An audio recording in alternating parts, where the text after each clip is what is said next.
The Y is so well positioned to work on all those areas, all the areas of eliminating racism and empowering women. And I've worked mainly my hours and days and months volunteering in the past several years have been spent at the Princeton Public Library. And like the Y, the library really works hard to inform and enable the community.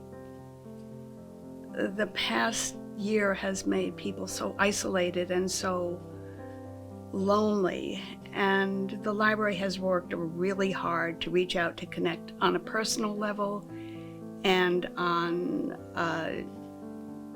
by Zooms and by virtual, and to try and help people not to be so lonely and to be so isolated. We've worked really hard too with the digital divide, which has been a tremendous problem in the past year. And the library's worked really hard to provide digital access and the equipment that people need to the entire community and beyond.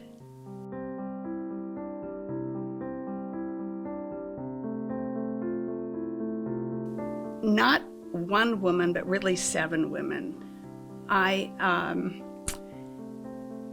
have 2 grown daughters, and one of whom works in eliminating HIV in very vulnerable populations, and one of them works down at Homefront. And not only do I have those 2, I have 5 young adult granddaughters, and they have worked. I've watched them actually come into the streets marching and into Black Lives Matter demonstrations. Their friends are multi-ethnic, multicultural, and all politically active. And they are determined. I just have so much faith in these generations coming up, and it's like in the movie As Good as It Gets, where he says, "You make me want to be a better," in this case, woman.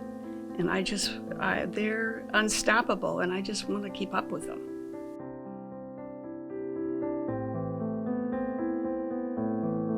Not to decide is to decide.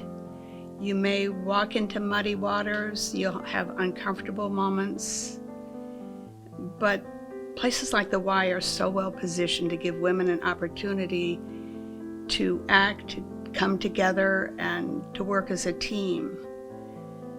Take time to educate yourselves. If you don't have a Y like the Y that we have here, learn about what's going on, study, and be active. And understand that this is an extraordinary time for women. Look what happened in Georgia. Look what Stacey Abrams did that was a bunch of very strong, determined women, and they made a difference. One woman at a time, and one man at a time, and one vote at a time.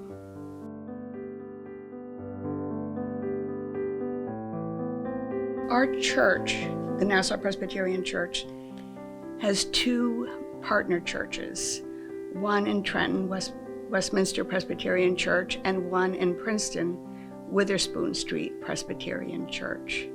And the churches have shared resources and problems and personnel, and we've all been stronger because of it. The week that George Floyd died, Witherspoon and Nassau met, and it was a really painful, silent meeting. But out of that meeting, we decided that we would make a real effort to work together.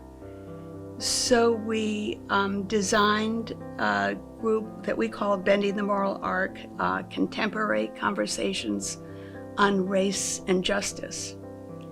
And those conversations have gone on for months and months now, and they are very honest, they're very illuminating, sometimes they're painful, and sometimes they're joyful. And we believe that this is a really good model that we've designed, and we feel we're ready to share it.